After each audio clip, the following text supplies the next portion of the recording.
Audiobook Saia do Raso, mergulhando na fé para viver o sobrenatural. Drummond Lacerda e Leonardo. Página 26. O que não é fé? José não quis ter autoridade acima de seus irmãos. Maria não suspirou por ser mãe de Cristo antes de casar. Moisés relutou em ser o libertador de Israel. O perseguidor Saulo não desejava ser o apóstolo Paulo. Foi Deus quem fez José se tornar governador, Maria, mãe do Salvador, Moisés, libertador, e Paulo, apóstolo. Deus colocou a sua vontade dentro do coração deles. Esses personagens não cumpriram suas próprias ambições. Pelo contrário, eles se renderam aos desejos divinos. Fé não é clamar para que Deus abençoe desejos pessoais, mas se render ao propósito divino declarado nos céus e ecoado na terra. Há muitos movimentos dentro e fora da igreja que motivam pessoas a serem ambiciosas e mascararem seu pecado, afirmando ser ousadia de fé. Dessa forma, muitos são levados a acreditar que o propósito da fé é compelir Deus a fazer aquilo que querem, enquanto na realidade a fé é o que nos capacita a obedecer aquilo que Deus ordena. Ambiciosos podem até alcançar grandes conquistas, mas só os que caminham por fé são capazes de obedecer a Deus e experimentar as recompensas celestiais. Isso não quer dizer que Deus não queira o melhor para seus filhos. Na verdade, a sua vontade é o melhor. Homens de fé investem tempo na palavra e em oração para discernir a vontade de Deus, ao invés de simplesmente sonharem sozinhos. Uma vez que fé é crer em Deus. Aqueles que têm uma fé cristã fogem de apoiar-se em seus sonhos, desejos e propósitos pessoais. Antes, confiam em quem Deus é, no que Ele pode fazer. Logo, fé não é ambição. Fé também não é um sentimento, apesar de ser taxada por muitos como tal.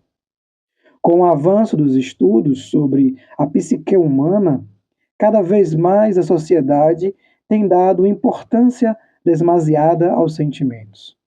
Ouvimos constantemente frases como: o importante é se sentir bem. Como você está se sentindo hoje? Você está sentindo a presença de Deus? Repare, a nossa sociedade valoriza mais os sentimentos do que as convicções. Na verdade, estamos filtrando o que cremos pelo que sentimos. Em outras palavras, cremos que Deus está presente se conseguimos sentir. Só acreditamos que dará certo se sentimos uma boa vibração. Teremos a certeza de que foi Deus que nos colocou no ministério X ou Y apenas quando nós sentimos realizados ao exercê-lo. Certa vez, a escritora Joyce Meyer disse: parece que estamos sentindo ou não sentindo o tempo todo. Como um cristão, em vez de nos concentrarmos no que sentimos, temos que nos concentrar no que cremos. Muitas vezes a fé não será acompanhada por um sentimento correspondente. Nem sempre nos sentimos eufóricos ou animados com aquilo que Deus nos disse. Tomando como exemplo Jesus Cristo, sabemos que ele, pela alegria que lhe foi proposta, suportou a cruz, desprezando a vergonha, e assentou-se à direita do trono de Deus. Hebreus 12, verso 2. A cruz fez com que o Salvador sentisse dor. Se Cristo fosse basear a sua fé em sentimentos, ele rejeitaria a dor e perderia o propósito do Pai. Porém, pela fé, vislumbrou a alegria que lhe estava proposta e perseverou em convicção. Por fim, fé também não é lógica.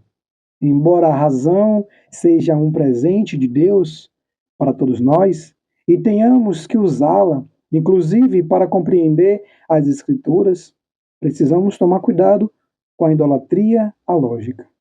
Deus está acima da razão humana.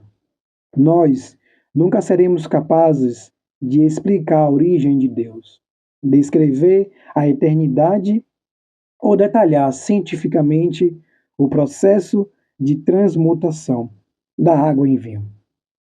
Também não acharemos a revelação plena de Deus nas explicações dos filósofos. E é tentando entender tudo que os teólogos não entendem nada.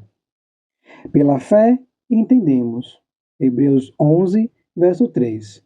O autor de Hebreus, ao afirmar essa verdade, está nos ensinando que nem tudo na vida cristã pode ser entendido pela lógica. Existem verdades que só podem ser compreendidas pela fé. Afinal, não há elementos palpáveis que corroborem algumas verdades divinas. Pela lógica, entendemos que 5 pães e 2 peixes alimentariam até no máximo 5 homens. Mas pela fé, conseguimos enxergar que 5 pães e 2 peixes são suficientes para alimentar 5.000 homens, fora mulheres e crianças. Quando Jesus é quem manda distribuir os pães. Racionalmente, vemos que a água está em estado líquido e, portanto, não podemos andar sobre ela. Pela fé, contudo, entendemos que, quando Jesus disse: "Vem", as águas turbulentas se tornam firmes o bastante para que caminhemos sobre elas. Sabemos também que saliva não é remédio para a cegueira. Grito não é arma de destruição e água de rio não trata a lepra. Porém, pela fé, compreendemos que Deus é capaz de operar milagres usando qualquer instrumento que Ele desejar. Por isso, simplesmente creia no que Deus disse a você. A palavra é o material que formou a sua fé. Apoie-se nela, sem medo, pois não há peso ou pressão que faça desmoronar. Sua esperança está em um firme fundamento. Não se baseie em ambições, sentimentos e lógica, mas na convicção estabelecida por uma verdade imutável. Fato não é o que você vê, fato é o que Deus disse.